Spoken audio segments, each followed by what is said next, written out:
Nous sommes le mardi 22 avril 2025. Bonjour à tous et bienvenue dans cette revue des titres. On commence cette revue des titres avec le potentiel accusation de rançonnement, corruption passive et abus de fonction. Le commissaire de Rouegbo, l'image d'une police agonissante et souillée, titre le journal en manchette de sa parution. Le même journal est titré pour une dette de 90 000 francs, une femme se donne la mort à Avrancourt. Autour de la thématique femmes et influence politique, la section de l'université de Parakou du parti l'UP Le Renouveau a célébré la GIF, nous apprend du Coin Info. Toujours avec ce journal, après les bénédictions de Pâques, l'église catholique perd une boussole. Candidature commune Talon-Yahi, la difficile équation, titre la Nouvelle Tribune en manchette de sa parution du jour. Toujours dans les colonnes de ce journal, soutien au FDS engagé dans les combats terroristes, le président Louis Vlavenou emprunte la voie divine pour soutenir les militaires au front.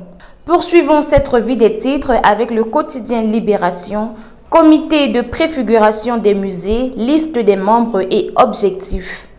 On reste toujours avec ce même journal pour parler de la police républicaine, 198 officiers promus. Contre l'attaque des terroristes au nord Bénin, Djogbenou appelle à faire bloc dans l'unité et la détermination, nous apprend le quotidien Le Figaro.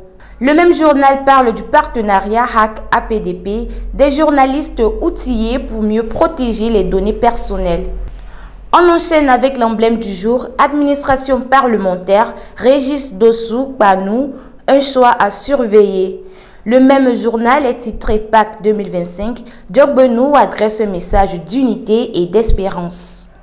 De son côté, le Télégramme parle de Ouida, la mère emporte 3 jeunes à Adunko.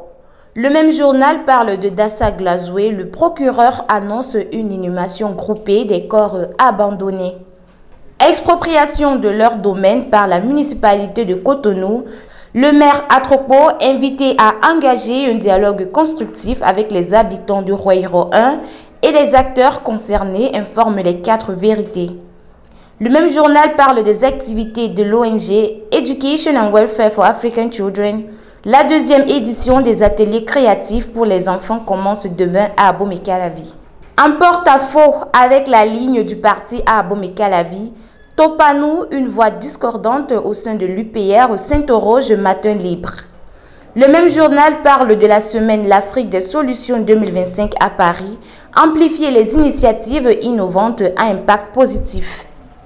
Clôturons cette revue des titres avec le quotidien Jupiter, formation et insertion professionnelle au Bénin, les personnes handicapées à l'honneur.